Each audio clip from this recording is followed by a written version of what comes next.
या ज्या या ज्या वासना आहेत, या वासना जरी आत्ता वर्तमान काळात तुमच्या इथे नसल्या, कारण की तुम्ही डीप मेडिटेशन मध्ये गेलेला असाल, तरी देखील तिथे तुम्ही स्थिर राहत नाही. कारण असं आहे की अतीत आणि अनागत वासना ज्या आहेत त्यांचा जो फोर्स आहे, तो फोर्स तुम्हाला परत पाठवतो इकडे. आणि मग आपण तेही बघितलं होतं की या ज्या वासना आहेत या गुणात्मान आहेत. ते व्यक्त सूक्ष्म गुणात्मान, हेही आपण बघितलेलं होतं की हे जे आहेत हे सगळे गुणच आहेत. वासना ह्या त्रिगुणांनी भरलेल्या आहेत.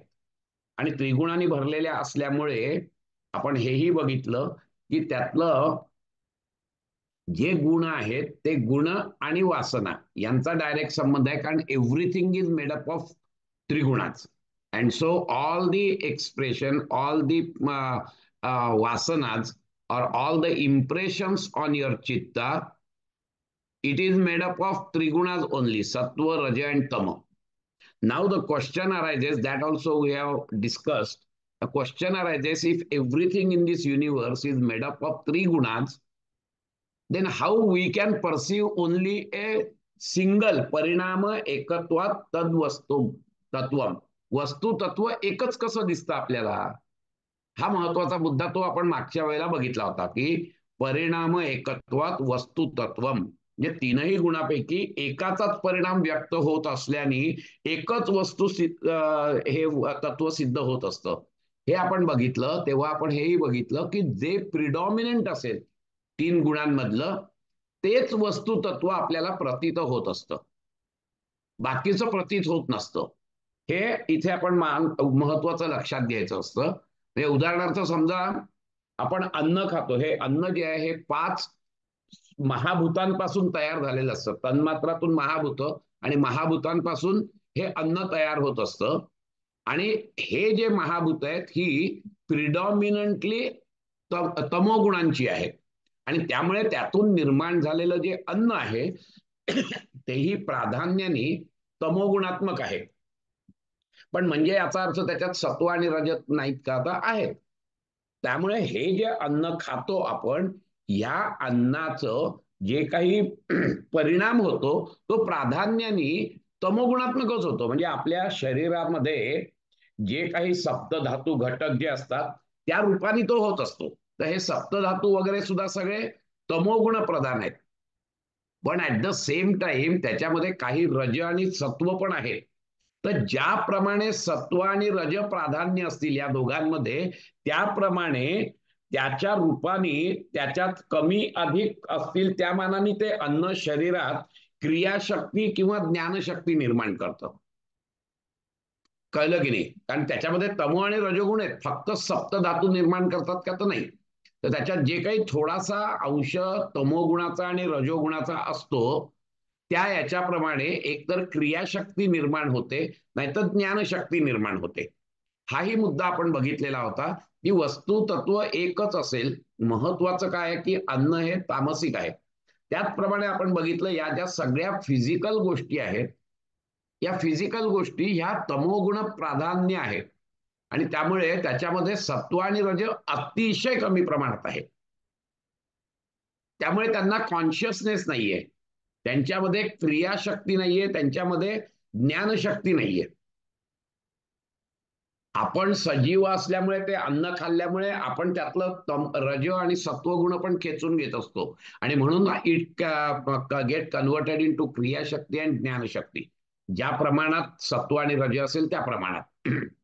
कळलं की नाही? हा महत्वाचा मुद्दा एक असतो. आणि म्हणून आपण जेव्हा आपण म्हणतो की हा माणूस सात्विक आहे, याचा अर्थ त्याचं चित्त की जे ह्याच आहे, परत प्रकृतीपासून बनलेलं आहे चित्त, त्या चित्तामध्ये प्राधान्याने जर का सत्वगुण असेल तर आपण त्या माणसाला सात्विक म्हणतो.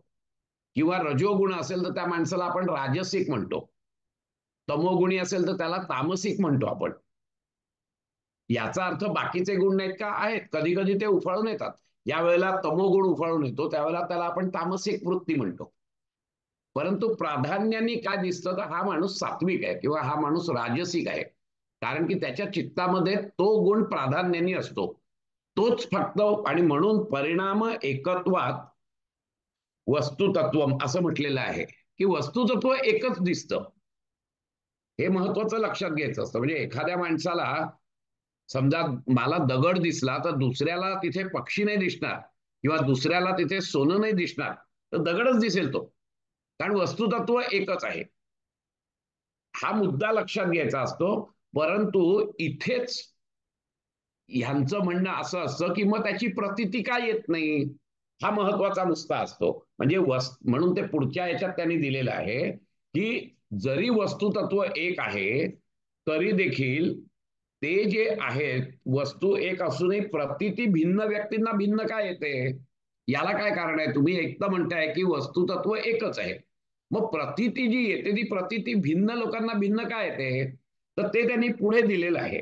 वस्तुसाम्ये चित्तभेदात तयोहो विभक्ता पंथा.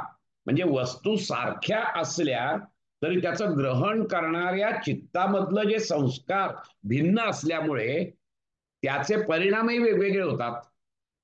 म्हणजे वस्तू तीच दिसते, परंतु त्याची प्रचिती जी येते ती प्रचिती वेगवेगळी येते. हा महत्वाचा मुद्दा त्यांनी इथे सांगितलेला आहे. म्हणजे माणसाचा वस्तूशी काही जर संबंध आला तर तो जर काही उपयोगी असेल तर तो माणूस त्याचा उपयोग करून घेतो. कळलं की नाही. आता कसं असतं माहितीये का, की एखादी 100ची नोट जमिनीवर पडलेली आहे. आता 100ची नोट जमिनीवर पडल्यानंतर एक जो लोभी माणूस असतो त्यालाही 100ची नोट दिसतेच. कळलं की नाही. तो काय करतो, त्याला प्रतिती कशी येते, अरे वा ही 100ची नोट मला आयतीच मिळाली, तो पटकन उचलतो आणि खिशात टाकतो.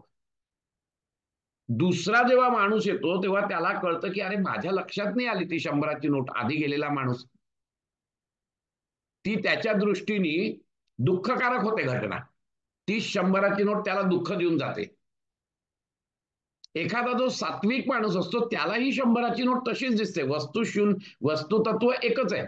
100ची नोट कोणाला 200ची दिसणार नाही किंवा त्याला कोणी सोन्याची चीप दिसणार नाही तिथे, तर ती 100चीच नोट दिसेल. पण त्याची प्रतीती कशी येईल, तर त्याची प्रतीती त्यांनी सांगितलं की वस्तू साम्ये चित्तभेदात तयोहो विभक्ता पंथा. त्याची जी प्रचिती येते वस्तू सारख्या असल्या तरी देखील चित्त वेगवेगळी आहे आणि म्हणून त्याचे जे परिणाम आहेत, त्याचे जे मार्ग आहेत ते वेगवेगळे आहेत. एखादा सात्विक माणूस असतो त्यालाही रस्त्यामध्ये ती 100ची नोट दिसते. वस्तू साम्य सेम आहे, परिणाम एकत्वात वस्तुतत्वम. पण तो काय करतो, त्याला प्रचिती कशी असते, अरे वा ही 100ची नोट कोणाची तरी पडली आहे वाटतं, मग तो ती उचलतो, पोलीस स्टेशनला जातो, ती तिथे डिपॉझिट करतो की कोणाची तरी पडलेली आहे. कळलं की नाही. त्यामुळे जसं तुमचं भिन्न चित्त असतात त्याप्रमाणे त्याची प्रचिती येत असते. अजून एक उदाहरण घ्यायचं झालं तर आपल्याला समजा एक गुलाबाचं फुल आहे. कळलं की नाही. एखाद्या माणसाला गुलाब खूप आवडत असेल तर त्यालाही गुलाबाचं फुल दिसतं, तो चटकन ते खुडून काढेल आणि घरी घेऊन जाईल. एखादा माणूस म्हणाल की खूप छान गुलाबाचं फुल आहे, आपण देवाला वाहू. एखादा माणूस म्हणाल अरे वा गुलाबाचं फुल मिळाला का, मी माझ्या प्रेयसीला देईन. एखादा माणूस जो व्यापारी प्रवृत्तीचा आहे तो म्हणाल अच्छा असे बरेच गुलाब जर मला मिळाले तर मी त्याचा गुलकंद करेन. प्रतीती वेगवेगळी येते, गुलाब तोच आहे, पण त्याचा उपयोग काय आहे, चित्तावर त्याचा परिणाम काय होतो. एखादा बोटॅनिक याचा माणूस असेल तर तो त्यातले हे बघेल. त्यामुळे काय तुमच्या चित्तावर परिणाम होतो हा मात्र वेगवेगळा असतो. वस्तू एकच आहे, परंतु त्याचा परिणाम, त्याची प्रचिती ही वेगवेगळी होते, कारण की चित्त वेगवेगळी आहे. चित्त भिन्न असल्यामुळे त्याची जी काही परिणाम होतो त्याचा तो मात्र वेगवेगळा होत असतो. हे आपण इथे आता याच्यात त्यांनी सांगितलेलं आहे. आणि आता प्रश्न असा येतो की एक तुम्हाला सांगतो की ही जी काही योगसूत्र झाली ही त्यावेळेला बुद्धांची फिलॉसॉफी कळसाला पोचलेली होती. साधारणपणे इसवी सनापूर्वी 200 किंवा 300 वर्ष असा साधारण काळ मानतात पतंजली मुनींचा. त्यावेळेला बुद्धांची ही खूप होती आणि बुद्धांचा जो क्षणिक विज्ञानवाद होता तो बोकाळला होता. त्यांचं म्हणणं असं होतं की बाहेर काहीच नाहीये, क्षणिक विज्ञानवाद सांगतो की बाहेर काहीच नाहीये, जे काही आहे ते यू आर क्रिएटिंग, युअर चित्त इज क्रिएटिंग. ह्याला उत्तर देण्यासाठी म्हणून ही 4-5 सूत्र पतंजली मुनींनी रचलेली आहेत. हे महत्वाचा इथे मुद्दा लक्षात घ्यायचा असतो आपल्याला, की ह्यामध्ये आता गुण 3 असले तरी त्याचा स्वरूप, वस्तुरूप परिणाम एकच असतो, असं आपण मागील त्या सूत्रात बघितलं. पण प्रश्न असा येतो की वस्तू तर तो एकच आहे, पण त्याची प्रतीती भिन्न व्यक्तींना भिन्न प्रकारांनी काय म्हणून होते, हा महत्वाचा मुद्दा आहे. वस्तू एक असेल तर सगळ्यांना तशीच प्रचिती यायला पाहिजे, तर तशी येत नाही. म्हणजे जसं लाडू दिसला, एखादा लाडू जो गोड खाणारा असतो त्याला लाडू आनंद देईल. एखादा डायबिटीसचा माणूस असेल तर त्याला तोच लाडू बेकार वाटेल. तो म्हणजे हे असलं काही खाणं नाही. कळलं की नाही? कारण काय की तुमची त्यावेळची स्थिती काय आहे, तुमचं हे कसं आहे त्याची प्रचिती येत असते. आता प्रश्न असा येतो की मग हे जर का काही असं असेल तर मग ती वस्तू जी आहे ती वस्तू ह्याच्यात का नाही मानायची. म्हणजे एक प्रश्न संभवतोच ना की चित्ताला अनुसरून जर का वस्तूची प्रचिती होत असेल तर बाहेर काही वस्तू असते असं मानण्याचं कारणच काय. हाच तो क्षणिक विज्ञानवाद यांचा. कारण काय, वस्तू म्हणून जो प्रत्यय येतो तो जर चित्ताचा वृत्ती रूप असेल प्रत्यय, तर मग बाहेर वस्तू म्हणून काही नसून चित्तच त्या वस्तूच्या आकाराने भासमान होतो असं मानण्यास काय हे आहे, असं विज्ञानवाद सांगतो बुद्धांचा. त्याला उत्तर म्हणून मग त्यांनी हे सांगितलेलं आहे. पुढचं सूत्र पण दिलेलं आहे त्यांनी. ते दिलंय असं की नच एक चित्ततंत्रम वस्तू तद अप्रमाणकम तदा किम स्यात्. And the thing is not governed by any one chitta, does it therefore become unreal, non-existent, when that one particular chitta is not perceiving that thing or object. त्याच्यावर त्यांनी उत्तर दिलंय की म्हणजे याचा अर्थ तुम्हाला असं म्हणायचं आहे का की माझं चित्त एकावर आहे त्यामुळे मला त्या वस्तूची प्रचिती होते, ते चित्त तिथून निघालं आणि दुसरीकडे गेलं की ती वस्तू गायब होते. तर असं होत नाही ना.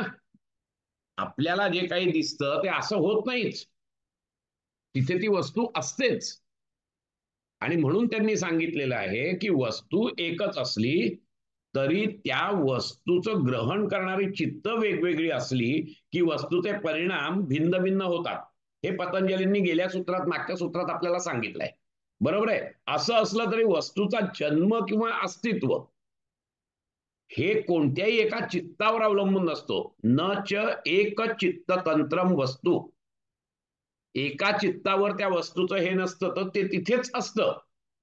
तेव्हा कारण एक चित्त समजा एका वस्तूवरून दुसरीकडे गेलं तर ती वस्तू नाहीशी होत नाही, ती वस्तू तिथे आहे. कारण दुसरी लोक त्याची प्रचिती घेत असतात. आणि त्यामुळे जो क्षणिक वैज्ञानवाद आहे बौद्धांचा त्याला खोडून काढताना त्यांनी सांगितलंय की बाबा हे असं कधीच होत नाही. कारण असं आहे की एक माझं जरी गेलं तरी माझ्या पुरतात ती वस्तू तिथे नाहीये माझ्या चित्तात, पण ती वस्तू मात्र तिथेच आहे, ती कुठेही गेलेली नाहीये. त्यामुळे पाहणाऱ्याला जेव्हा बाहेरची वस्तू दिसते तेव्हा ती वस्तू खरी नसून पाहणाऱ्याच्या चित्तातली आहे. हा जो विज्ञानवाद आहे की हे चित्तच निर्माण करतं, हे खोडून काढण्यासाठी त्यांनी सांगितलं. आणि त्याच्यासाठी त्यांनी अजून एक सुंदर उदाहरण दिलेलं आहे. ते म्हणतात की मी उंबरठ्याला अडखळून एखादा माणूस पडतो. आता उंबरठ्याला अडखळून पडला त्यावेळेला त्याला प्रचिती झाली उंबरठ्याची. मग आता क्षणिक विज्ञानवादांनी असं सांगायचं का की याचा अर्थ उंबरठा मला प्रचिती झाली तेव्हा तयार झाला नाही, तो होता आधी म्हणून तो अडखळलो मी. कळलं की नाही. तो होता म्हणून मी अडखळलो, म्हणजे ती वस्तू तिथेच होती, माझं चित्त त्यावेळेला त्या ह्याच्यावर नव्हतं, पण मी अडखळून पडल्यामुळे माझ्या चित्तामध्ये त्याची प्रचिती झाली की बाबा उंबरठा आहे. पण याचा अर्थ उंबरठा आधी होताच ना, आणि होता म्हणूनच मी अडखळून पडलो ना. हा महत्वाचा मुद्दा इथे त्यांनी सांगितलंय की जरी काही असलं तरी देखील वस्तू असतेच. वस्तू आपलं मन तयार करतं असं नाहीये, तर वस्तू असतेच. आणि हाच तो सांख्य आणि योगांनी जे सांगितलेलं आहे की दोन प्रिमॉर्डियल प्रिन्सिपल्स आहेत ही, पुरुष आणि प्रकृती. प्रकृती इज ऑल्सो प्रिमॉर्डियल, ती पण अनादीच आहे. आणि त्यामुळे ती अनादी असल्यामुळे त्या प्रकृतीपासून जे काही इव्होल्युशन झालेलं आहे, दॅट इव्होल्युशन इज ऑल्सो अनादी. त्याच्यामध्ये चेंज होईल, पण ते डिस्ट्रॉय नाही होणार कधीच. हे महत्वाचं इथे लक्षात घ्यायचं. त्यामुळे चित्त वगैरे कोणी तयार करता असं नाही, तर मूळ प्रकृतीपासून हे सगळं उत्पन्न झालेलं आहे. हा महत्वाचा मुद्दा जो आहे तो इथे यांनी सांगितलेला आहे. आणि नंतर मग यावर विज्ञानवादी परत आणखी एक शंका येण्याजोग आहेत, त्याची उत्तरं त्यांनी पुढे दिलेली आहे. ते पुढचं उत्तर कसं आहे ते बघा. तत् उपराग अपेक्षित्वात वस्तू चित्तस्य ज्ञात अज्ञातम. म्हणजे असं त्यांनी सांगितलेलं आहे की इंद्रियांचा विषयाशी संबंध येणं म्हणजे उपराग. तर उपराग अपेक्षित्वात, अपेक्षित्वात म्हणजे संबंध आल्यामुळे, कळलं की नाही. इंद्रियांचा विषयाशी संबंध येणं ह्याला आपण उपराग म्हणतो. असा संबंध किंवा उपराग आला म्हणजे ती वस्तू चित्ताला ज्ञात होते, म्हणजे तिचं आपल्याला ज्ञान होतं. या संबंधामध्ये जर का अडथळा निर्माण झाला तर वस्तू अज्ञातम, तर ती वस्तू आपल्याला अज्ञात होते. त्यांनी तेच क्षणिकवाद काढून टाकण्यासाठीच त्यांनी वेगवेगळी उदाहरणं दिलेली आहेत की केव्हा आपल्याला ज्ञात होते वस्तू. तर हा जो काही संबंध आहे, वस्तूचा जन्म किंवा अस्तित्व हे कोणत्याही चित्तावर अवलंबून नाही, हे आपलं मागील सूत्रात आपण बघितलेलं आहे. आता वस्तूचा आणि चित्ताचा संबंध आला तरच त्या वस्तूचं ज्ञान होतं, कळलं की नाही. पण असा संबंध येण्यात जर अडथळा आला तर त्या वस्तूचं ज्ञान आपल्याला होत नाही. आता कुठलीही प्रक्रिया होते, वस्तूचं एखादं म्हणजे external object is there, okay. त्याच्यानंतर ज्ञानेंद्रिय, ज्ञानेंद्रिय मनासकट बाहेर जातात आणि त्या वस्तूला व्यापतात. ते वस्तूला व्यापल्यानंतर ते जसंच्या तसं बुद्धी पुढे ठेवतात आणि मग बुद्धी आपल्या मेमरीच्या जोरावर त्याचं अनालिसिस करते. उदाहरणार्थ पुस्तक आहे, मी पुस्तक बघितलंय, ते पुस्तक पहिले ज्ञानेंद्रियांनी मला दिसलं, बाहेरची वस्तू आहे पुस्तक, माझं ज्ञानेंद्रिय आहे ते मनासकट तिकडे गेलं, तिथे गेल्यानंतर ज्ञानेंद्रियांच्या यांनी सहाय्याने माझं मन त्या पुस्तकाचा आकार घेतं. त्या पुस्तकाचा आकार घेऊन ते नंतर मग ते जी काही म्हणजे थोडक्यात मनच पुस्तक होतं. आणि हे मन पुस्तक झालं की ते मन बुद्धी पुढे ठेवतं. बुद्धी पुढे अनालिसिस होतं की हे नक्की काय वस्तू आहे बाबा, आणि मग ते अनालिसिस करून पूर्वीचा त्याचा अनुभव घेऊन पूर्वीच्या स्मृती जागृत करून तो असं सांगतो की हे पुस्तक आहे. हे एवढंच त्याला होतं. हे जे अनालिसिस आहे, हे अनालिसिस तो अहंकारापुढे ठेवतो आणि मग अहंकार सांगतो की हे पुस्तक आहे, हे मला कळलं. इथे ज्ञानवृत्ती तयार होते. हे पुस्तक मला कळलं ही वृत्ती, चित्तवृत्ती, की हे पुस्तक आहे, मला कळलं हे पुस्तक आहे. यातलं मला जो आहे हा ज्ञानवृत्ती, बिकॉज एव्हरी वृत्ती is a cognitive modification of चित्त. तिथपर्यंत होत नाही. मन समजा बाहेर गेलं, थोडक्यात मनाने तो आकार घेतला तरी देखील ज्ञान होणार नाही, ज्ञानवृत्ती तयार होणार नाही. मनाने बुद्धी पुढे ठेवलं, बुद्धीने अनालिसिस केलं आणि बुद्धीने फक्त एवढंच कळलं की हे पुस्तक आहे, तरी देखील ज्ञान होणार नाही जिथपर्यंत तुमचा अहंकार is not accepting that, is not cognising that. When ahankara or asmita is cognizing that yes, this is the book I know, then only there is a chitta वृत्ती. तिथपर्यंत होत नाही, कळलं की नाही. एखादा माणूस माझ्या डोळ्यापुढून गेला आणि त्याचा माझा काहीही संबंध नाहीये, तो फक्त गेला, मनाने बघितलं and that's it. I have not given any thought to that person, so there is no चित्तवृत्ती. पण तोच माणूस मला जर का पूर्वी माझा अपमान केलेला असेल आणि मनाने बुद्धीने अनालिसिस करून सांगितलं हा तोच माणूस आहे पूर्वीचा, आणि अहंकारापुढे ठेवलं, तर अहंकार म्हणतो अरे हा तो लुच्चा माणूस आहे, I know that. I know that म्हटल्याबरोबर ती चित्तवृत्ती निर्माण होते आणि राग येतो. दॅट इज द चित्तवृत्ती which is actually there when अहंकार is accepting whatever is there in front of him by buddhi then only. आता ह्या सगळ्या प्रोसेसमध्ये कुठचाही एक धागा जरी नसेल तरी देखील ते ज्ञान त्या वस्तूचं होणार नाही. वस्तूच नसेल तर ज्ञान होणारच नाही. माझे डोळे जर बंद असतील तरी ज्ञान होणार नाही. वस्तू आहे, मन आहे, पण डोळे बंद आहेत तरी ज्ञान होणार नाही. वस्तू आहे, डोळे आहेत, पण मन नाहीये त्या डोळ्याच्या मागे तरी ज्ञान होणार नाही. वस्तू आहे, इंद्रिय चालू आहेत, मन आहे, पण बुद्धीने त्याचं अनालिसिसच केलं नाही तरी काहीच नाही करणार, कारण मनाला काहीच करणार नाहीये. हे अमुक अमुक एवढंच त्याला माहितीये. त्याचा तो शेप घेतो मन. मन बाकी काही नाही करत. मन शेप घेतो त्या वस्तूचं, बाकी काही करत नाही तो. ते काय आहे काय नाही हे मनाला नाही कळत. बरं, बुद्धीने हे सगळं केलं तरी देखील तो जिथपर्यंत अहंकार ऍक्सेप्ट करत नाही तिथपर्यंत तुम्हाला ज्ञान होत नाही. त्यामुळे ही एवढी जी साखळी आहे, या साखळीतला एक जरी कडी बंद झाली, जरी निखळली तरी ज्ञान होणार नाही. त्यावेळेला ते अज्ञात ज्ञात अज्ञात. तर उपराग म्हणजे काय, की उपराग म्हणजे तो संबंध यायला पाहिजे या संपूर्ण कड्यांचा. हा खूप महत्वाचा मुद्दा आहे इथे, की जिथपर्यंत हा संबंध, ही जी चेन आहे, ही चेन जिथपर्यंत तुमची इंटॅक्ट राहत नाही तिथपर्यंत ज्ञान होणार नाही. तिथपर्यंत ती वस्तू अज्ञातच असते तुम्हाला. हेच ते सांगतायत, कारण ही चेन आहे ती. कळलं की नाही? आणि म्हणून या सूत्रात पतंजली सांगतायत की वस्तूशी संबंध यावा अशी चित्ताची अपेक्षा पाहिजे, तरच त्या वस्तूचं ज्ञान होईल. चित्ताची जर अपेक्षा नसेल तर त्या वस्तूचं ज्ञान नाही होणार. तुमचे डोळे उघडे आहेत, तुमचं बुद्धी चालू आहे, पण अहंकाराने, समजा अहंकाराला काही पटलेलीच नाहीये त्या ज्ञानाची, तर नथिंग विल हॅपन. हा मुद्दा कळलाय? हा मुद्दा म्हणून का घेतलाय त्यांनी, की त्यांना हे सगळं खंडन करायचं होतं ह्याचं, क्षणिक विज्ञानवादाचे. कोण बोलतंय काय? मग मी जरा इथे. अद्वैत वेदांतामध्ये पण असंच आहे ना हो, आहे ना. सर?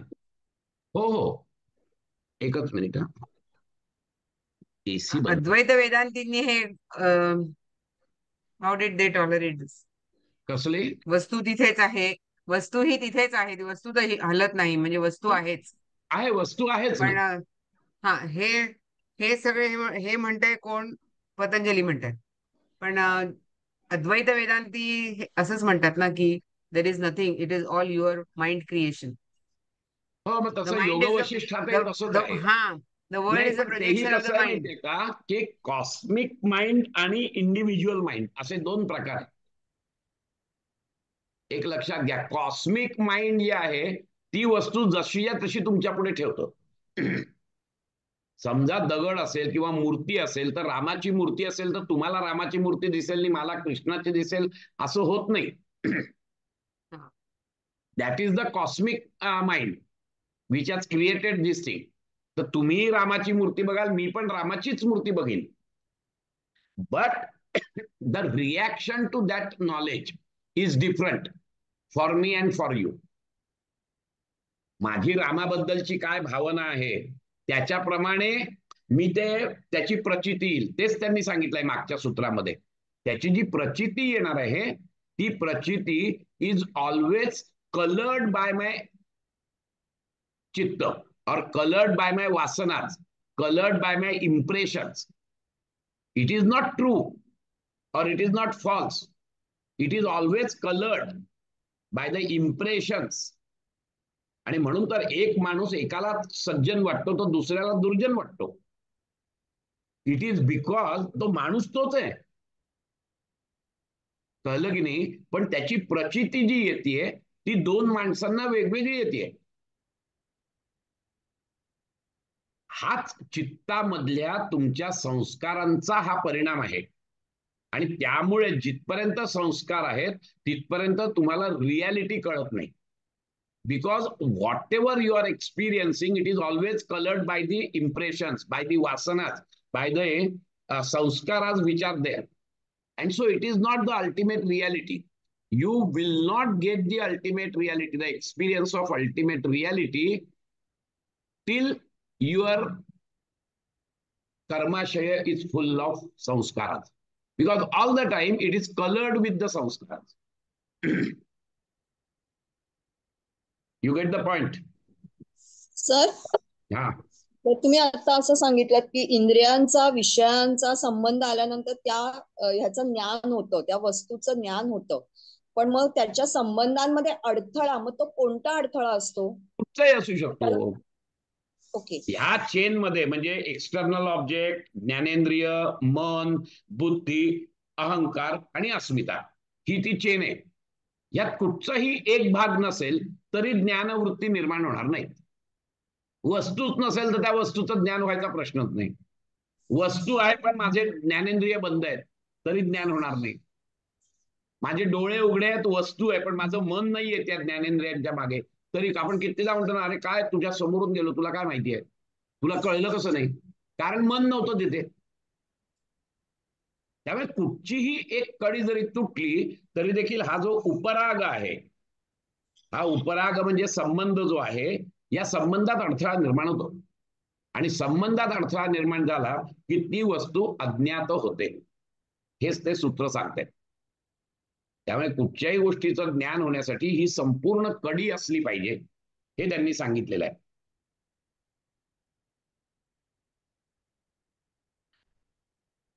आता ह्या ज्या आहेत, ज्ञात ज्या होत असतात त्या कुठच्या कारणाने, याचा विचार त्यांनी पुढचा केलेला आहे की या ज्या वस्तू ज्ञात होतात या कशामुळे ज्ञात होतात. सदा ज्ञाता चित्तवृत्तयः तत्प्रभोः पुरुषस्य अपरिणामित्वात्. सदा ज्ञाताः चित्तवृत्तयः तत्प्रभो, त्या चित्ताचा जो स्वामी पुरुष होय त्याच्यावर कुठलाही परिणाम होत नसल्यामुळे त्याला मात्र चित्ताच्या वृत्तीचं नेहमी ज्ञान होत असतं. आता गंमत अशी आहे की ज्ञान केव्हा होतं, that has to be a consciousness.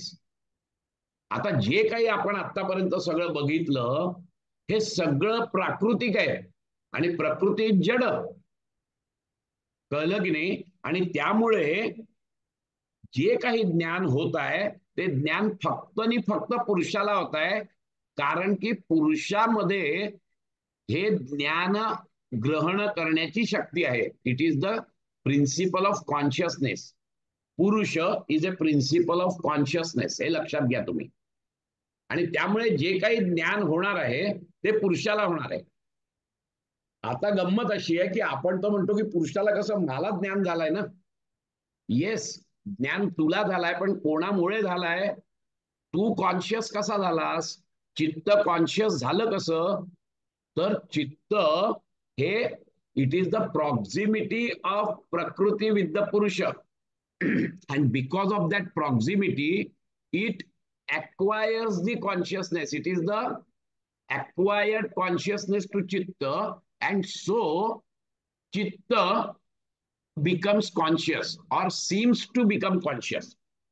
It is not actual conscious, परंतु त्याचा कवडसा पडल्यामुळे, त्याचं प्रतिबिंब पुरुषाचं पडल्यामुळे चित्त कॉन्शियस होतं.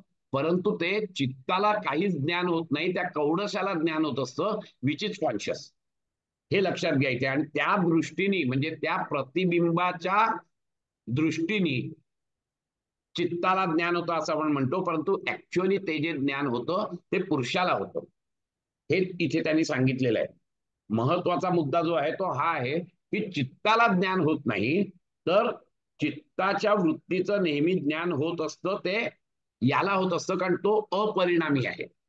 आता हा महत्वाचा मुद्दा इथे एक लक्षात घ्यायचं असतं की माणसाच्या चित्तात प्रत्येक क्षणी कुठली ना कुठली तरी ज्ञानवृत्ती उमटत असते, बरोबर आहे.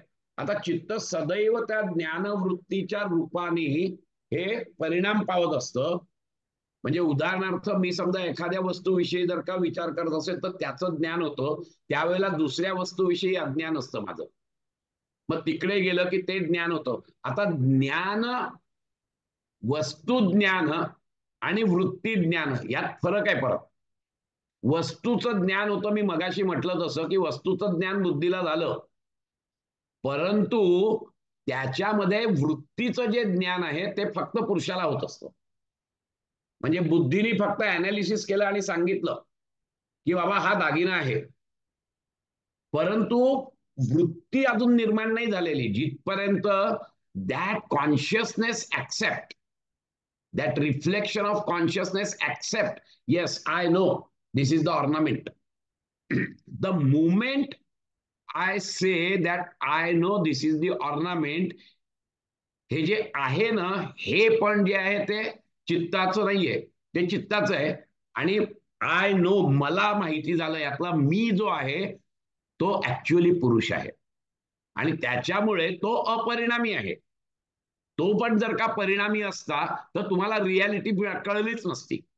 तो अपरिणामी असल्यामुळे त्याला सगळ्या चित्तवृत्तींचं ज्ञान होतं, परंतु चित्ताला त्या चित्तवृत्तीचं ज्ञान होतंय. ती फक्त वृत्ती पावते, म्हणजे ती त्याचा आकार घेते. कसं असतं, एका दुकानामध्ये अनंत गिराईक येत असतात. त्या दुकानात प्रत्येक जण येतो, आपलं काम करतो, निघून जातो. आता सगळ्या गिराईकांना दुसऱ्या गिराईकाबद्दल काही माहित नसते, पण त्या दुकानदाराला सगळी गिराईक माहिती असतात. कोण काय घेऊन गेलं, किती रुपयाचं घेऊन गेलं, काय घेऊन गेलं, सगळं. कारण तो तिथे बसलेला आहे कायमस्वरूपी. वेऱ्या गिराईक येत आहेत, जात आहेत, येत आहेत, जात आहेत, चित्तवृत्ती येत आहेत, जात आहेत, येत आहेत, जात आहेत. पण ह्या सगळ्याचं जे ज्ञान आहे, हे ज्ञान त्या पुरुषालाच होत असतं, कारण तो अपरिणामी आहे. चित्तवृत्ती परिणामी आहे. एक चित्तवृत्ती आली, दुसरी चित्तवृत्ती आली, तिसरी चित्तवृत्ती आली, त्यामुळे चित्त बदलत जात आहे वेगवेगळ्या वृत्तीने. वृत्त्यात्मक आहे चित्त. पण मग त्याचं ज्ञान कोणाला होणार? त्या चित्ताला नक्कीच नाही होऊ शकणार, कारण ते बदलत आहे प्रत्येक वेळेला. त्यामुळे त्या चित्ताला होणारच नाहीये ज्ञान. कोणाला होणार आहे ज्ञान? तो जो जिथे बसलेला आहे ना, कायमस्वरूपी अपरिणामी, त्याला ज्ञान होणार आहे. हा महत्वाचा मुद्दा. आणि तेच परत दुसऱ्या पुढच्या सूत्रात त्यांनी तेच सांगितलंय की ते जे आहे ते प्रकाशक नाहीये चित्त, कारण चित्त is a product, is a evolution of प्रकृती, आणि प्रकृती ही जड आहे. आणि म्हणून पुढच्या याच्यात त्यांनी तेच सांगितलेलं आहे, न तत्स्वाभास दृश्यत्वात, दृश्यत्वात तत्स्वाभास न. म्हणजे थोडक्यात की on account of its nature being that of दृश्य, something that could be perceivable, okay, that is चित्त is not self enlightening. दोन गोष्टी याच्यात आपल्याला समजतात बेसिकली. कळलं की नाही? दोन गोष्टी काय समजतात, की चित्तला स्वतःच नॉलेज नाहीच आहे. आपल्याला वाटतं की त्या चित्ताला नॉलेज झालं, ते ऍक्च्युअली चित्ताला नाही होत, तर त्याच्यावर पडलेल्या प्रतिबिंबाला होत असतं, पुरुषाच्या प्रतिबिंबाला होत असतं, आणि त्यामुळे चित्ताला झालं असं वाटतं, कारण ती अविद्या आहे. दिस इज अविद्या. ह्या अविद्येमुळे आपल्याला असं वाटतं, त्या अस्मितेमुळे आपल्याला असं वाटतं. अस्मिता तुम्हाला माहिती आहे, दृक दर्शन शक्तयोः एकात्मता इव, असं त्यांनी सांगितलेलं आहे ना. दृक शक्ती आणि दर्शन शक्ती ह्या एकच आहेत असं वाटणं म्हणजे अस्मिता. कळलं की नाही? आणि त्यामुळे ह्या अज्ञानामुळे त्या एकच आहेत असं वाटतं, आणि म्हणून चित्तच कॉन्शियस आहे असं वाटतं, पण चित्त कॉन्शियस नाहीये. It is not. चित्त हे दृश्य आहे, कारण चित्ताला बघणारा माणूस वेगळा आहे. जिथपर्यंत तो बाह्य वस्तूंना बघतोय, चित्त is conscious, but that consciousness is acquired consciousness. परंतु त्या चित्ताला बघणारा माणूस कोणीतरी अपरिणामी पुरुष आहे. ज्या वेळेला चित्ताला हे कळतं, त्यावेळेला त्याचं रिअलायझेशन होतं की अरे, ज्याला आपण विवेक ख्याती म्हणतो, चित्त पूर्णपणे बाहेर खाली आहे, ते बाहेरचं विश्वच बघताय, त्याला अजून आत बघायला वेळ नाहीये. आणि त्यामुळे आपल्याला अज्ञानाने असं वाटतंय की चित्तच कॉन्शियस आहे. जसं मागे मी तुम्हाला उदाहरण दिलं होतं की चंद्राचा प्रकाश एकदम छान वाटतो, शीतल वाटतो, आणि आपण चंद्रालाच प्रेम जास्त करतो सूर्यापेक्षा. परंतु त्या चंद्राचा प्रकाश चंद्राचा नाहीच आहे, हे आपण विसरून जातो सोयीस्कर. चंद्राचा जे शीतल चांदणं आहे, it is because of the sun. त्या सूर्याची किरण चंद्रावर पडलेली आहेत आणि चंद्र प्रकाशमान दिसतोय आणि ते रिफ्लेक्ट होऊन आपल्याकडे येत आहेत. अँड वी फील दॅट काय चंद्राचं चांदणं सुंदर पडलंय. चंद्राचं नाहीये, ते सूर्याचंच आहे. पण आपण आपल्या याच्यात सुद्धा इतक्या सहजतेने ते विसरून जातो आणि आपण चंद्रावर कविता काय करतो, एखाद्या सुंदर मुलीचा चेहरा चंद्रासारखा आहे म्हणून काय काव्य करतो. परंतु that is the acquired illumination which the moon has taken from sun. Exactly in a similar way, Chitta has got acquired consciousness from Purusha. And so Chitta feels that I am conscious. दृक दर्शन शक्तयोः एकात्मता. दृक शक्ती आणि दर्शन शक्ती या एकच झाल्यामुळे त्याच्यामध्ये ही भावना निर्माण झाली की आय एम कॉन्शियस. परंतु ऍक्च्युअली ते कॉन्शियस नाहीये. चित्त हे दृश्य आहे आणि ते दुसऱ्या तत्वाकडून पाहिलं जातं. बाहेरच्या वस्तू आहेत त्या चित्ताकडून पाहिल्या जातात because of the acquired consciousness which चित्त हॅज गॉट. परंतु चित्त स्वतःला नाही बघू शकत, ते मात्र पुरुष तत्वच बघू शकतं. आणि चित्ताला जेव्हा ज्ञान होतं त्यावेळेला ते इतकं शुद्ध होतं, तो पुढे येईलच आपलं हे, इतकं शुद्ध होतं की त्याच्यामध्ये पडणारं जे प्रतिबिंब आहे पुरुषाचं, it is just like the purush only. आणि ज्या वेळेला तो ह्याच्यावर म्हणजे मी आहे याच्यातलं आपण तेही बघितलेलं आहे तत्व, ते सूत्र एक बघितलेलं आहे आपण, कळलं की नाही. सत्व पुरुषयोः ते सूत्र आपण बघितलेलं आहे ना, कळलं की नाही. सत्व पुरुषयोः अत्यंत असंकीर्णाः प्रत्यय अविशेषा भोगाः. ते पूर्णपणे वेगळे असून सुद्धा आपल्याला ते वेगळेपण जाणवत नाही आणि म्हणून देर इज ए भोग, देर इज ए एक्सपिरियन्स. परंतु ज्या वेळेला ते चित्त म्हणजे शुद्ध चित्त ज्याला आपण म्हणतो, शाची शुद्ध जाणीव किंवा विशुद्ध बुद्धी ज्याला आपण म्हणतो, ती विशुद्ध बुद्धी आणि पुरुष विशुद्ध जाणीव हे दोन टोटली वेगळे आहेत. पण ते एकत्र आल्यामुळे त्या विशुद्ध बुद्धीला असं वाटतं की मीच पुरुष आहे. ही जी भावना होते ही अज्ञानामुळे होते. आणि तिथे ज्या वेळेला तुम्ही हे करता, आपण बघितलं होतं तिसऱ्या चॅप्टर मध्येच, की ज्या वेळेला असं विशुद्ध सत्व त्यावेळेला त्याला असं वाटतं की मीच पुरुष आहे, त्यावेळेला तो जो आय एम मधला आय एम वर संयम करतो, त्यावेळेला त्याला कळतं की अरे मी कॉन्शियस नाहीये. मला वाटत होतं की मी कॉन्शियस आहे, मला वाटत होतं मी जाणीव युक्त आहे, पण ही जी जाणीव आहे ही पुरुषाकडून आलेली आहे हे त्या संयमात त्याला कळतं. आणि तिथे त्याला कळतं की मी वेगळा आहे आणि पुरुष वेगळा आहे. दॅट इज द पुरुष ज्ञानम. हे सूत्र आपण खूप डिटेलमध्ये घेतलेलं होतं, तुम्ही पाहिजे तर रिफर करा नंतर. सूत्र क्रमांक 35 आहे होते, या 35. कळलं की नाही. या सूत्राचा जेव्हा विश्लेषण केलं त्यावेळेला मी खूप डिटेलमध्ये सांगितलेलं होतं. त्यामुळे ज्ञान जे होतं ते चित्तालाच, आणि म्हणून चित्त सर्वार्थ आहे हे पुढच्या सूत्रात येईलच आपल्या, कळलं की नाही. परंतु परिस्थिती अशी असते की हे जे आहे हे बघणारा जो आहे तो द्रष्टा पुरुष आहे, जो अपरिणामी आहे. हा महत्वाचा मुद्दा इथे लक्षात घ्यायचा असतो. त्या ज्ञात्याला प्रत्येक क्षणाला, कळलं की नाही, उमटणाऱ्या वृत्तीरूपाने परिणाम पावणाऱ्या चित्तवृत्तीचं ज्ञान होतं. म्हणजे तो स्वतः अपरिणामी असला पाहिजे ना, त्याशिवाय होणार नाही त्याला. मला पाण्याचा प्रवाह, नदीच्या पाण्याचा प्रवाह केव्हा कळेल, ज्या वेळेला मी स्थिर जमिनीवर उभा असेल. मी जर का बोटीत असेल, दुसऱ्या नदीच्या जरी बोटीत असेल आणि समोर पॅरलल दोन नद्या चालल्या आहेत, तरी देखील मला त्याच्या प्रवाहाचं ज्ञान होणार नाही, कारण की ते देखील हलतंय. स्थिर काय आहे, मी जेव्हा जमिनीवर उभा राहीन तेव्हा मला तो प्रवाह कळणार आहे, तिथपर्यंत प्रवाह कळणार नाही मला.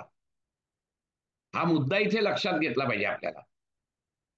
आणि म्हणून कितीही जरी चित्तवृत्ती आपल्याला वाटली, ती अज्ञानामुळे वाटते की चित्त माझं प्रकाशमान आहे. ते याच्यात त्यांनी सांगितलंय की ते चुकीचं आहे.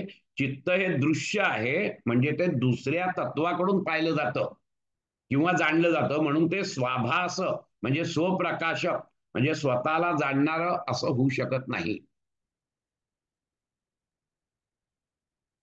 हे कळलंय?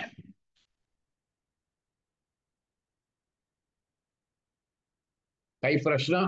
कारण ही सगळी जी सूत्र आहेत ना, ही सगळी सूत्र त्या बुद्धांच्या क्षणिक विज्ञानवादाला छेद देण्यासाठी म्हणून त्यांनी रचलेली आहेत. कळलं की नाही? आणि त्यामुळे त्यांनी ही सूत्र सगळी टाकलेली आहेत. आणि नंतरचं जे सूत्र आहे ते मग असं सांगितलंय की चित्त स्वतःच प्रकाशक होऊ शकत नाही, याची अजून एक उपपत्ती त्यांनी दिलेली आहे की ते स्वतःच का नाही. एक समये, कळलं की नाही? हे खूप महत्वाचं आहे की एक समये उभय अनवधारणा, आणि एकाच वेळी चित्त स्वतःला आणि बाह्य पदार्थाला अशा दोन्ही गोष्टी अनुभवू शकत नाही. आणि म्हणून ते जड आहे, ते स्वप्रकाशित नाहीये. तर ह्याला जे उत्तर दिलंय, चित्त हे कसं आहे तर दृश्य स्वरूप असल्यामुळे स्वतःला जाणू शकत नाही, म्हणून ते दुसऱ्या तत्वाकडून जाणलं जातं, म्हणजेच पुरुषाकडून जाणलं जातं. हा गुणधर्म आहे एक. दुसरं काय म्हणतात की बाह्य वस्तू अमुक अमुक आहे असं जेव्हा ज्ञान होत असतं, तेव्हा हे ज्ञान मला होत आहे असंही ज्ञान होत असतं. कळलं की नाही? ही वस्तू जेव्हा ज्ञान होतं ना दुसऱ्याचं, की वस्तू अमुक अमुक आहे एवढं ज्ञान होतं, त्याच वेळेला हे ज्ञान मला झालंय हे पण ज्ञान होत असतं. कारण ही जे दोन प्रकार आहेत हे स्वभावतः पूर्णपणे विरुद्ध आहेत. एकाच वेळी चित्तात होणं ते शक्यच नाहीये. ते तिसऱ्याला होत असतं. वृत्ती जी आहे, चित्तवृत्ती, ही बघणारा माणूस वेगळा आहे आणि तो म्हणजे अपरिणामी द्रष्टा पुरुष आहे, हे त्यांनी इथे सांगितलेलं आहे. आणि म्हणून बाह्य विषय नेहमी हे या रूपाने प्रतीत होत असतात की हे आहे एवढंच होतं, हे आहे एवढंच ज्ञान. परंतु हे ज्ञान मला होत आहे, हे मला या स्वरूपात जे प्रतीत होतं ना ते वेगळं आहे. ते ज्ञान होतं ते त्या द्रष्ट्या पुरुषाला होत असतं, हे लक्षात घ्यायचं. तेच त्यांनी इथे सांगितलेलं आहे की इथे दुसरं उदाहरण त्यांनी दिलंय की हे का स्वप्रकाशित नाहीये, कारण की त्याच्यात फक्त वृत्ती, जसं मी तुम्हाला म्हटलं तसं की मन बाहेर गेलं, त्या मनाने तो त्या वस्तूचा आकार घेतला, दॅट्स इट. मनाचं काम संपलं. मनाने त्या वस्तूचा आकार घेतला आणि मग बुद्धीने तो आकार बघितला. बुद्धीने आकार बघितला, बुद्धीने अनालिसिस केलं आणि बुद्धीने सांगितलं की बाबा हे पुस्तक आहे, बस दॅट्स इट. इथे संपलं बुद्धीचं. त्यानंतर अहंकाराला जर वाटलं की मला याचं ज्ञान व्हायला पाहिजे, तेव्हा ते जेव्हा म्हणतं की हे पुस्तक आहे, हे मला माहिती आहे, त्यावेळेला ती चित्तवृत्ती होते. तिथपर्यंत ती चित्त. आणि ही चित्तवृत्ती मला माहित आहे, हा मलावाला जो आहे ना, हा मला म्हणजे कोण? I. I means what? That पुरुष, दॅट रिफ्लेक्शन ऑफ पुरुष ऑन चित्त. परंतु अज्ञानामुळे आम्ही असं म्हणतो की चित्ताला ज्ञान झालंय, तर चित्ताला नाही ज्ञान होते. कठीण आहे समजायला, परंतु तरी देखील तुम्ही नीट त्याचा जर विचार केला तर तुम्हाला कळेल की हे काय प्रकार आहे तो. हा महत्वाचा मुद्दा इथे आपल्याला लक्षात घ्यायचा असतो. आता अजून एक प्रकार जो आहे की अजून एक कल्पना पुढे आलेली आहे, ती अशी आली आहे की विज्ञानवादी असं म्हणतात की तुम्ही म्हणता की फक्त तो अपरिणामी पुरुषच आहे. असं का नाही म्हणता येणार की त्या चित्ताला जाणणारं दुसरं चित्त आहे? कळलं की नाही? असं का नाही मानायचं?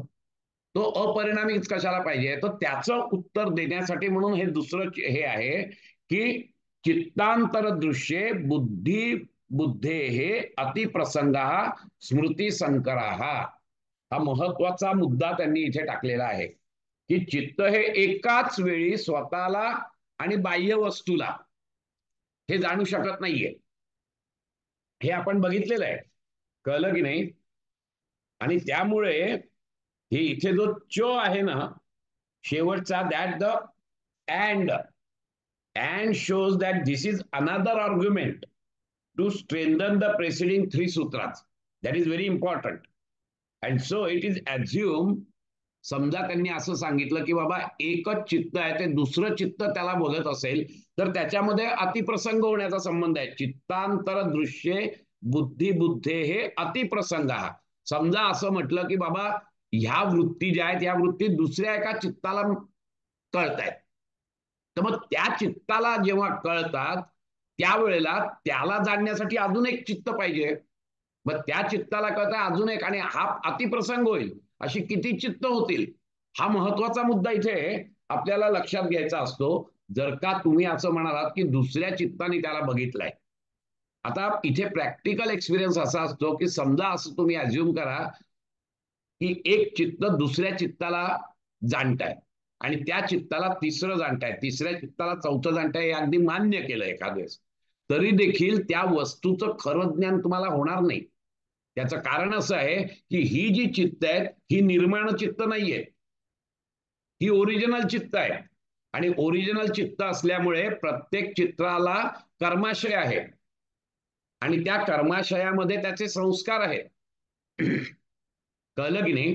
त्यामुळे एखाद्या वस्तूचं ज्ञान या चित्ताला झालं, त्याची चित्तवृत्ती दुसऱ्या यांनी बघितली तर he will colour it according to his कर्माशय, अकॉर्डिंग टू हिज इम्प्रेशन्स. हे महत्वाचं इथे लक्षात घ्यायचं असतं की मला खरं कळणार नाही काय ते. जसं मी मगाशी म्हटलं की मला नदीचा प्रवाह खरा कळायचा असेल तर मी दुसऱ्या नदीत बसून नाही कळणार आहे. एक नदी म्हणजे एक चित्त, दुसरी नदी दुसरं चित्त, आणि त्या चित्ताने समोरच्या नदीचा प्रवाह बघतोय, परंतु तो खरा प्रवाह कळेल का मला? खरा प्रवाह मला कळणार नाहीये. कारण असं आहे की ते सुद्धा चित्त आहे, ते तुझ्याला वाहत आहे. समजा ती दुसरी नदी विरुद्ध दिशेने वाहत असेल तर मला त्या नदीचा प्रवाह दुप्पट वाटेल, आणि ती नदी समजा अगदी सारख्याच प्रवाहाने पॅरलल वाहत असेल तर त्या नदीचा प्रवाहच मला जाणवणार नाही. थोडक्यामध्ये असं आहे की ही पण चित्तवृत्ती आहे, ती पण चित्तवृत्ती आहे. Everybody is colouring that this incidence or that experience, and so you will not get any reality out of it. एखादा माणूस सज्जन आहे अशी एक चित्तवृत्ती निर्माण झाली आणि त्याच वेळेला माझी दुसरी चित्तवृत्ती, समजा दुसऱ्या चित्ताने सांगितलं की हा माणूस खोटारडा आहे, तर कोणाचं खरं मानणार मी? त्याच्यासाठी तुम्हाला ज्ञान होण्यासाठी एकच चित्त असलं पाहिजे आणि त्या चित्ताला बघणारा जो माणूस आहे तो अपरिणामीच असला पाहिजे. दुसरी महत्वाची गोष्ट अजून एक याच्यात अशी असते की ही निर्माण चित्त नाहीये, त्यामुळे निर्माण शरीर पण नाहीयेत वेगवेगळी. एकाच शरीरामध्ये एवढी चित्त जर राहत असतील आणि चित्त जर का शरीराला चालवत असेल तर प्रत्येक चित्त आपापल्याप्रमाणे शरीराला चालवू बघेल, तर तसं तर काही होत नाही. याचाच अर्थ चित्त एकच आहे आणि त्या चित्ताला बघणारा जो पुरुष आहे तो अपरिणामी असलाच पाहिजे, because you should have the real knowledge. हा महत्व, तो अपरिणामीच असला पाहिजे. त्याच्यात पण जर का कर्माशय असेल तर तो जाणूच शकणार नाहीये, त्याला ज्ञानच होणार नाहीये काही. हा मुद्दा लक्षात घ्यायचा असतो इथे की त्याला जर खरं ज्ञान व्हायचं असेल तर त्याच्यासाठी अपरिणामी असा द्रष्टा पुरुषच पाहिजे, त्याशिवाय त्याला ज्ञान होणार नाही. हेच समजावून सांगतायत हे 3-4 याच्यामध्ये आपल्याला. हे जे 3-4 सूत्र आहेत, या 3-4 सूत्राचा अर्थच मुळी तो आहे की अपरिणामी जो द्रष्टा आहे तो द्रष्टा असल्याशिवाय तुम्हाला चित्ताचं नॉलेज होऊ शकत नाही, चित्तवृत्तींचं नॉलेज होऊ शकत नाही. चित्तवृत्ती येतील पण त्याचं नॉलेज असणारा अपरिणामीच असला पाहिजे. हे खूप महत्वाचं सूत्र जे आहे ते इथे आहे. आणि आता असं म्हटलेलं आहे त्यांनी की आता पुढचं जे सूत्र आहे ते पण तेवढंच महत्वाचं आहे, ते करू आणि आपण थांबूया माहिती. चित्ते हे अप्रतिसंक्रमायाः तद आकार आपत्तौ स्वबुद्धी संवेदनम, असं त्यांनी म्हटलेलं आहे इथे. म्हणजे काय म्हटलंय त्यांनी की चेतन पुरुष हा नेहमीच आपल्या जागी स्थिर असतो. ओके. चित्ते हे अप्रतिसंक्रमायाः, तो कायम प्रतिष्ठित सुप्रतिष्ठित असतो, तो कुठेही जात नाही आणि म्हणून तो अप्रतिसंक्रम हा असा असतो. पण अविद्येमुळे त्याचा बुद्धीशी संबंध येतो, तेव्हा बुद्धी वृत्ती रूपाने परिणाम पावते आणि बुद्धीला ज्ञान होतं असं वाटतं. पण ज्या वेळेला या अविद्येचा नाश होतो त्यावेळेला त्याच बुद्धीला कळतं की मी आणि ते पुरुष प्रिन्सिपल वेगळं आहे. परंतु अविद्येमुळे तसं होत नाही. आता परिस्थिती अशी असते की आपल्याला ही जी काही ज्ञान होत असतं, हे ज्ञान पुरुषाच्या संपर्कामुळे होत असतं. बिकॉज पुरुष is the principle of consciousness. त्याचा कवडसा, त्याचं प्रतिबिंब चित्तावर पडल्यामुळे कळलं की नाही, त्या चित्ताला जाणीव झालेली असते आणि त्या जाणीवेने तो बाहेरचं जग बघत असतो.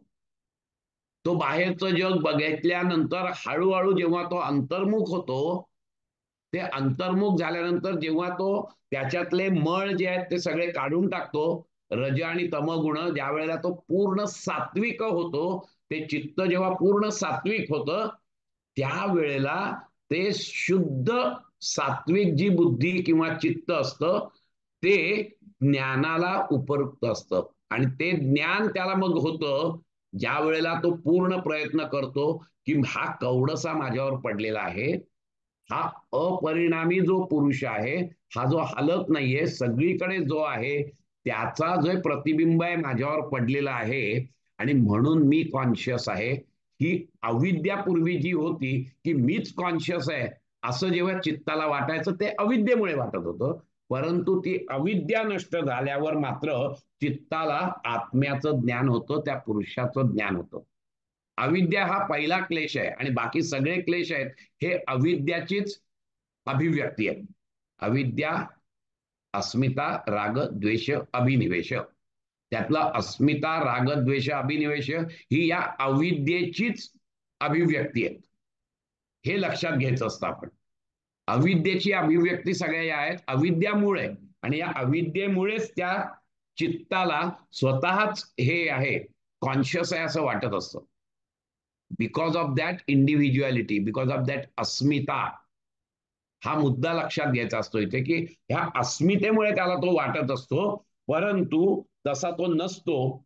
आणि जेव्हा बुद्धीमध्ये ह्या अविद्येचा नाश होतो त्यावेळेला मात्र त्याला आत्म्याचं विशेष ज्ञान होतं.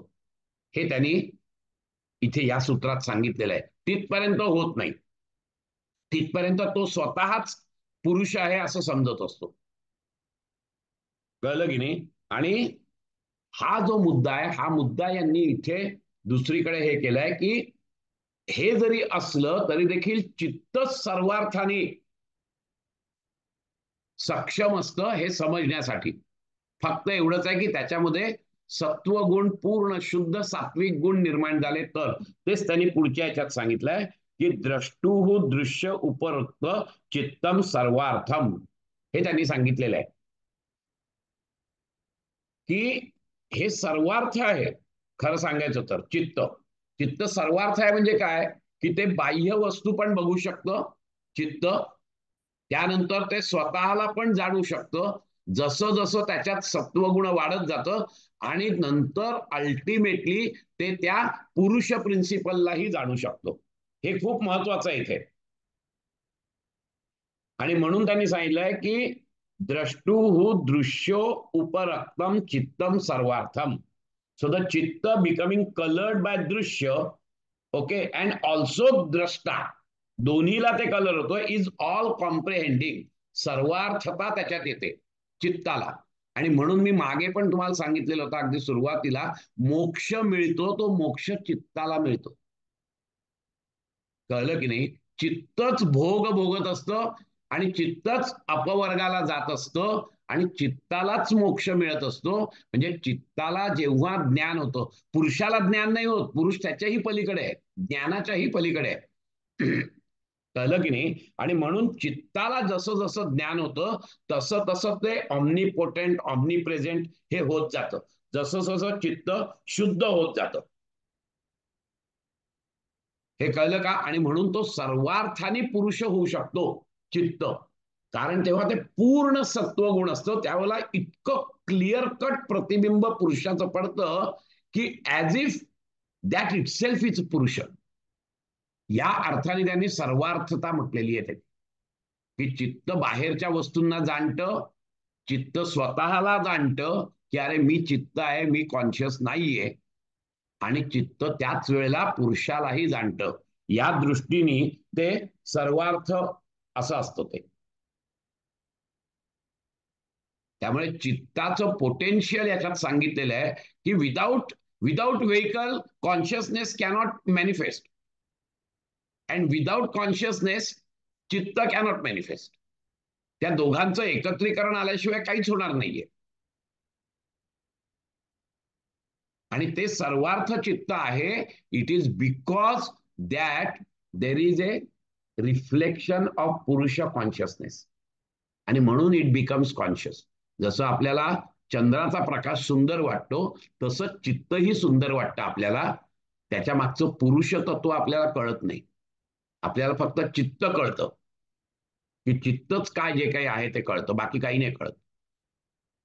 आणि त्यामुळे ते सर्वार्थ कसं आहे तर ते या पद्धतीने आहे की त्याला जसं जसं तुम्ही चित्ताला ट्रेन कराल, जसं जसं तुमच्यातले रजोगुण आणि तमोगुण कमी कमी करत जाल, तसं तसं तुमच्यातलं जे हे आहे ऑमनीपोटेन्सी, ऑमनी प्रेझेन्सी, ही सगळी डेव्हलप होत जाते हळूहळू. ते चित्त, आणि एक वेळ अशी येते की पुरुष आणि चित्त जणू काही समान आहेत असं वाटतं, इतकं शुद्ध होतं चित्त की त्याच्यामध्ये हुबेहूब पुरुषाचा हे होतो.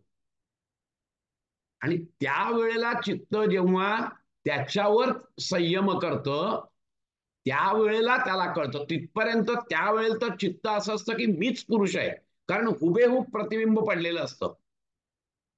तर ते विवेकज ज्ञान नाहीये. विवेकज ज्ञान त्या शुद्ध बुद्धीने ज्या वेळेला तो संयम करतो, मी नि संयम, चित्त म्हणजे मी आहेवर संयम करतो, त्यावेळेला त्या संयमातून त्याला हे विवेकज ज्ञान प्राप्त होतं की अरे मी वेगळा आहे आणि पुरुष वेगळा आहे. आणि मी जे स्वतःला कॉन्शियस समजत होतो, जाणीवयुक्त समजत होतो, ती जाणीव मला पुरुषाकडून मिळालेली आहे. हे ते विवेकज ज्ञान. त्या दृष्टीने चित्त सर्वार्थाने परिपूर्ण असं आहे, हे त्यांना सांगायचं इथे. So chitta is the main entity in this evolution process.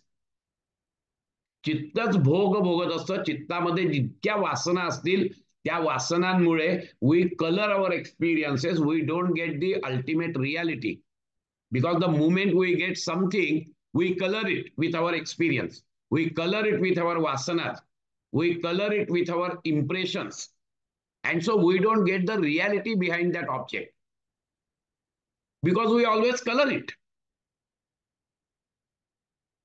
परंतु जसं जसं चित्त तुमचं शुद्ध होत जातं, जशा जशा तुमच्या वासना कमी होत जातात, आणि त्या वासना काय वर्तमान काळातच असल्यावर असं नाहीये. आता वर्तमान काळात तुम्ही पूर्णपणे शुद्ध आहात, परंतु अजून ज्या वासना शिल्लक आहेत त्याच्यात, त्याचा फोर्स तुम्हाला ढकलतो ना, त्याचं काय करणार तुम्ही? आणि म्हणून तर तुम्ही स्थिर होत नाही. अनवस्थितानी हा जो गुणधर्म मागे मी तुम्हाला सांगितलेला आहे तो त्याच्यासाठी सांगितलेला आहे की जरी आता तुम्ही योगी असलात तरी देखील, आणि म्हणून तर निर्माण चित्त आणि निर्माण काय आहे की बाबा ते ते योग्याला कळतंय. This is the advance yogi what we are talking about. ते जेव्हा होतं त्यावेळेला ते संस्कार कमी करायला लागतात. जसे जसे संस्कार कमी होतात, जशा जशा वासना कमी होतात, तसं तसं तुमचं चित्त शुद्ध होत जातं. तिथपर्यंत तुम्ही निर्बीज समाधी कैवल्यापर्यंत पोहोचूच शकणार नाही. तिथे स्टेबल होणार नाही. तुम्हाला हे मिळेल, त्याचा अनुभव मिळेल, पण तिथे स्टेबल होणार नाही. तुम्ही परत संसारात याल because of the force of वासनाच. प्रेझेंट टेन्स मध्ये नाहीयेत तुमच्या, परंतु जेव्हा तुम्ही तो अनुभव घ्यायला जाता आणि ध्यानाला बसता, त्यावेळेला तुम्ही थोडेसे जरा पुढे जातात निर्बीज समाधीच्या आणि परत मागे येतात, कारण की त्या वासनांचा जो फोर्स आहे तो तुम्हाला तिथे टिकू देत नाही. हा मुद्दा इथे महत्वाचा लक्षात घ्यायचा असतो. आणि म्हणून त्यांनी सांगितलंय की हे जे चित्त आहे, हे चित्त जेवढं शुद्ध कराल तेवढं तुम्हाला वरवर जाता येईल आणि सर्वार्थाने ते चित्त पूर्णपणे मोक्षाला प्राप्त होऊ शकतं. आता याच्या पुढचं जे आहे, ती पुढची सूत्र आपण नंतर घेऊया, कारण की त्याचाही विशेष असा हे आहे. कारण याच्या पुढचं सगळं कैवल्याचं त्यांनी आता हे केलेलं आहे. आतापर्यंत त्यांनी हे क्षणिक विज्ञानवादाचं खंडन केलेलं आहे, परंतु याच्या पुढचं जे आहे ते आपण नंतर घेऊया. आज आपण इथेच थांबूया. 9:20 झालेत. कारण की काय, पुढचं जे आहे ते सगळं आता वेगळा चॅप्टर तयार होतोय, कैवल्याचा चॅप्टर तयार होतोय. त्यामुळे तो आपण पुढच्या बुधवारी घेऊया. आज आपण इथे कोणाला शंका असतील तर विचारा मात्र.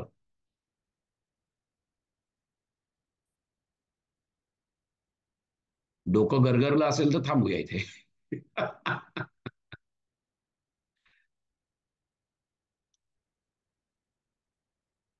ठीक आहे, पण थांबूया.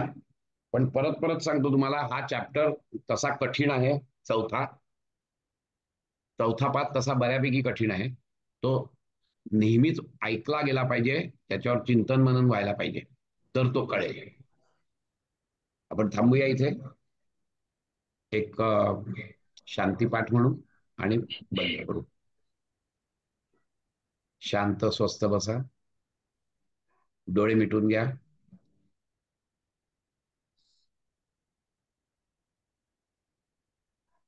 एक ओंकार करूया.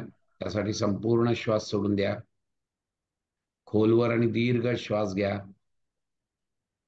ओ,